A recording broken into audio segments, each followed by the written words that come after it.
Bonjour à toutes et tous pour cette vidéo, cette fois-ci consacrée donc au tiers moyen du visage et aux gestes de féminisation que l'on peut proposer sur ce tiers moyen. Un des éléments majeurs de ce tiers moyen, on le sait, donc c'est le nez. Le nez a des caractéristiques dites plus masculines ou plus féminines, même si globalement un nez avec une bosse, un nez un peu large, avec une pointe également un peu large, peut être caractéristique d'une femme trans ou d'une femme cis, et du coup on est dans vraiment de l'harmonisation de traits. Quelles sont les principales demandes sur le nez d'harmonisation? C'est en effet donc traiter cette bosse osseuse et également cartilagineuse qui se prolonge ici pour ouvrir un angle et redonner une certaine rectitude, voire un dos du nez légèrement concave qui signe un nez plus féminin et avec un passing au niveau de l'ensemble du visage qui est intéressant. Le geste de rhinoplastie donc, est une chirurgie qui se fait avec différents types de voies d'abord. Une des principales lorsqu'on va traiter l'ensemble de la pyramide nasale, de la bosse du nez,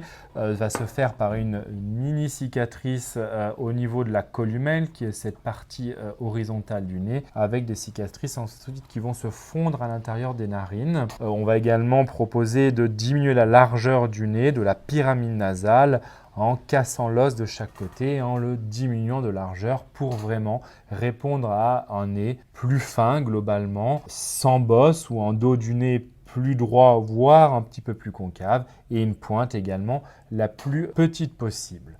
Il faut bien avoir en tête qu'on est souvent face à des peaux épaisses et un des critères principaux pour pouvoir vraiment avoir un nez le plus fin possible, c'est d'avoir une peau plutôt fine, d'où l'intérêt quelquefois de d'opérer les patientes sous hormonothérapie qui peut avoir un changement sur cette qualité de peau et toujours prévenir nos patientes que globalement si la peau est épaisse, on n'aura jamais un nez extrêmement fin, extrêmement petit. C'est les limites de cette chirurgie qu'il faut expliquer avant, mais on aura un très bon résultat en termes de passing puisque les reliefs osseux notamment auront pu être traités au niveau de cette bosse aussi bien qu'au niveau de la largeur. On pourra également être amené à traiter, en plus avec des petites cicatrices latérales de chaque côté des ailes du nez, la largeur des narines qui souvent également peut être une demande pour avoir un nez plus petit et plus harmonieux avec l'ensemble du reste du visage. Voilà pour ce qui est du nez, qui pourrait avoir une vidéo spécifique, mais l'idée étant de vraiment donner une information générale et les spécificités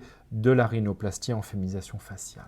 D'une manière générale, les suites opératoires d'une rhinoplastie sont marquées principalement par des œdèmes et des hématomes au niveau des paupières inférieures et au milieu du visage. Et il faut attendre plusieurs mois avant d'avoir le résultat définitif d'une rhinoplastie parce que la résorption du gonflement de la peau du nez peut mettre assez longtemps. Donc le résultat, il est appréciable plusieurs mois après. Il ne faut pas être trop impatiente. Dans le tiers moyen du visage, il y a d'autres zones qui sont travaillables pour avoir un aspect plus féminin et plus doux du tiers moyen du visage. Et on va s'adresser principalement aux pommettes. Donc les pommettes, c'est une structure osseuse. En dessous de la pommette molle, on a l'os zygomatique qui habituellement, sur un crâne qui est qualifié masculin, qui a grandi sous testostérone, au niveau osseux, on a plutôt des reliefs qui sont habituellement bien dessinés. Toutefois, on s'attend à ce qu'une pommette féminine et un relief féminin soient un peu bombés et appelle la lumière vraiment à un certain endroit pour donner une petite zone d'ombre en dessous et avoir une pommette bien surélevée. Pour accentuer ce côté-là et donc avoir ce trait entre le haut du visage et le moyen du visage bien féminin et bien arrondi, on peut proposer différentes choses, soit des injections de produits qui vont se résorber dans le temps comme de l'acide hyaluronique, soit des injections de graisse qu'on va aller prélever au niveau du ventre ou au niveau des cuisses des patientes et pouvoir venir rajouter de la graisse dans ces endroits-là. C'est des résultats qui sont un peu plus périns dans le temps et qui permettent d'avoir quelque chose d'un peu plus stable.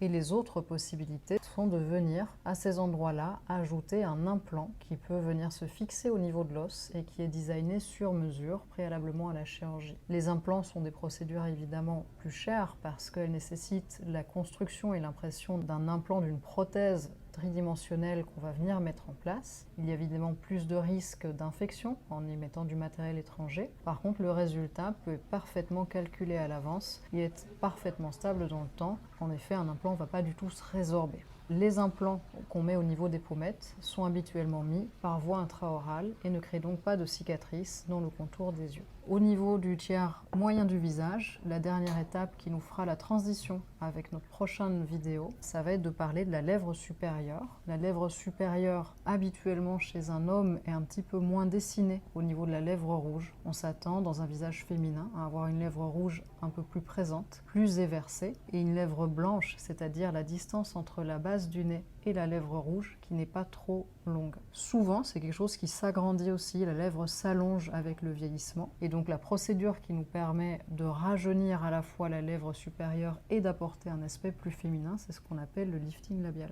Le lifting labial, il a l'avantage donc de traiter dans le même temps le ourlement et cette distance de la lèvre blanche au prix donc d'une cicatrice qu'on va placer à la racine du nez, on appelle ça en aile de mouette, qui est assez facilement dissimulable et qui va avoir vraiment cet impact aussi bien sur le volume indirectement de la lèvre rouge et sur cette hauteur de lèvre blanche. Ça permet de vraiment finaliser et de féminiser au mieux cette région périorale. Une des dernières choses à avoir en tête, c'est qu'une fois que l'on a traité cette hauteur, cette base de lèvre, il peut quelquefois également manquer encore un peu de volume et c'est la place alors des injections, comme on l'a vu pour la région de la pommette, injection d'acide hyaluronique, voire injection de tissu adipeux, de graisse, lipofilling, qui va permettre de finaliser le contouring et le volume de cette lèvre rouge après chirurgie de type lifting de lèvre supérieure. Le lifting de la lèvre supérieure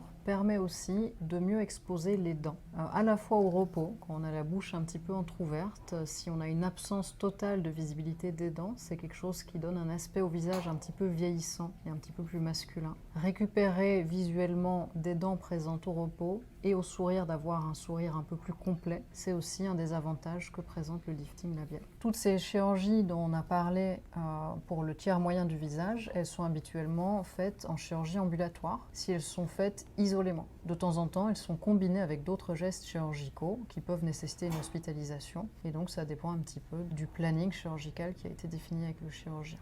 On va se retrouver très rapidement pour une vidéo qui va concerner plutôt le tiers inférieur du visage, principalement l'os de la mâchoire, et les différentes possibilités de féminisation.